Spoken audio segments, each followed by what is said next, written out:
नमस्कार आप सभी लोगों को। होप आप सभी लोग स्वस्थ सुरक्षित हैं। इलेक्शन का समय है। आप सब लोग भारी मात्रा में आके वोट करें। वोट एक आपके पास एक टूल है, जो फंडामेंटल राइट है, जो आपको स्वच्छ, सुरक्षित, हरित, स्वस्थ और स्वच्छ भारत देगा। ऐसी एक सरकार चुनने का अवसर देगा। ऐसा भारत विकसित भारत की ओर लेके जाएगा। दोस्तों, सब लोगों को नमस्कार। Of late, we have been hearing about, redistribution, wealth redistribution. Very quickly, I would like to give you the facts and figures. Indian Overseas Congress chairman Sam Pitroda, who advocated this particular inheritance tax, which claims 55% of your wealth which will be taken by the governments, which sparks controversy. Inheritance tax is levied on money or property inherited from a deceased person. In India, the Estate Duty Act of 1953, which imposed taxes on real estates, which was repealed in 1985 when estate duty rates reached up to 85%. Congress party wants to bring that inheritance tax, as said by Sam Pitroda and Rahul Gandhi, which they are supposed to be the key figures in the Congress party. Previously, in 2011 and 12, Congress mulled the idea of bringing inheritance tax. The proposal for inheritance tax, which lacks clarity as it does not specify the types of the properties which are added to taxation, which is very much present in the Congress manifesto.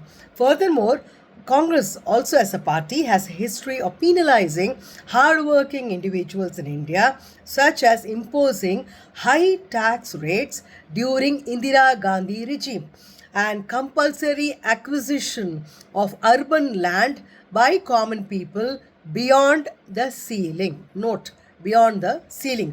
Now, a sinister plot which is being it's a nightmarish policy of wealth redistribution. So what are the economic implications? Incentivize poverty, okay, and anti-development, anti-entrepreneurship, and anti-wealth creation. And it is a Congress, it is unending disaster pitch, I would like to say. And this is a loot plot, a dangerous pitch by Congress. According to Rahul Gandhi on April 7th, the speech which I quote, we will also conduct, this is ye shabd hai Shri Rahul Gandhi ji ke, we will also conduct a financial institutional survey in a historic step to ascertain the distribution of wealth by different communities. His words on April 7th speech. And his words, what are the way that is, Congress to distribute, the wealth and I think the dead giveaways. Rahul Gandhi's speech, we will do an X-ray that will provide an insight to minorities on just how much of stake they are entitled to have in the nation's, resource pie. So this is what it is. Now, under this, under Modi Sarkar, so for Gini coefficients that we can say, the category, the category from 201, I'm giving you hard facts and figures, 2017 to 18, it was 0.4297. 22 to 23, it reduced 0.4197. So self-employment 0.370. 77. So these are the reduction in inequality 0.3765. Regular wage workers, the reduction in inequality 0.43947, 0.43198. So in casual wage workers 0.27619 to 0.263. So these are all the hard facts and figures that I've been giving you. And Rahul's economic implications, what the way he has the hashed the sinister plot, it will collapse the boom, that is especially the unicorn boom. It is against the merit and also snatching family wealth.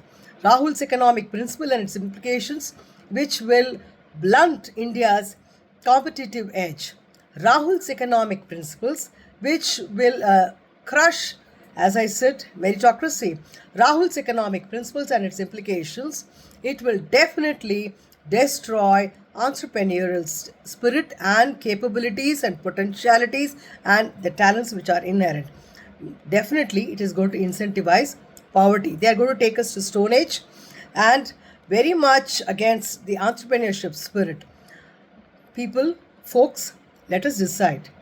You want a leadership like our Prime Minister who wants to make each and every vendor to be included in the financial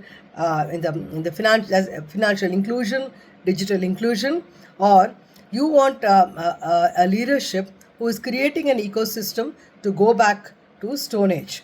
Whether we have to have a leadership who works 24/7 to move towards Vikasit Bharat 2047, or we want a leadership like Rahul Gandhi who is going to take us to a doom's age, and an age where only poverty is going to be visible and crushing merit, which is going to be disastrous for Bharat to move towards Atmanirbhar Bharat, and also a roadmap which is being laid out by our Honorable Prime Minister Modi ji for Vikasit Bharat. Let us vote wisely. Let us vote for Swachh Bharat. Let us vote for Swasth Bharat. Let us vote for Surakshit Bharat, a cleaner, greener, healthier, safer Bharat. My Bharat has to be a Bharat which moves towards Vikasit Bharat. I am going to vote.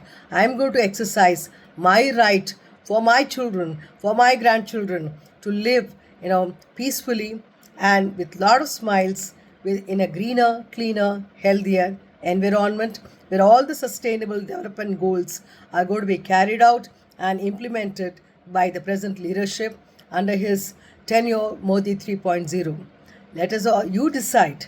I have decided I am going to vote. मेरा vote Modi ji को, मेरा पहला vote देश के लिए. So let us vote wisely. Vote करें, भारी मात्रा में वोट करें. आपका और मेरा वोट एक स्वस्थ भारत, सुरक्षित भारत बनाएगा मोदी जी के नेतृत्व में. आइए हम वोट करते हैं, भारी मात्रा में वोट करते हैं, बुज़ुर्गों की सहायता करते हैं, उनको घर से लेके जाए ऑटो रिक्शा एक करके या अपने साथ कारपूल करके, कैसे भी करके. ये मेरे हम्बल रिक्वेस्ट है कि एक एक आप सभी लोग ऐसा इकोसिस्टम क्रिएट करें वोटिंग के दौरान जो एक दूसरे को मदद करके वोट करें, और वोट करें ना केवल अपने लिए बट एक सुरक्षित सुनहरा भारत के लिए. नमस्कार, जय हिंद, जय भारत.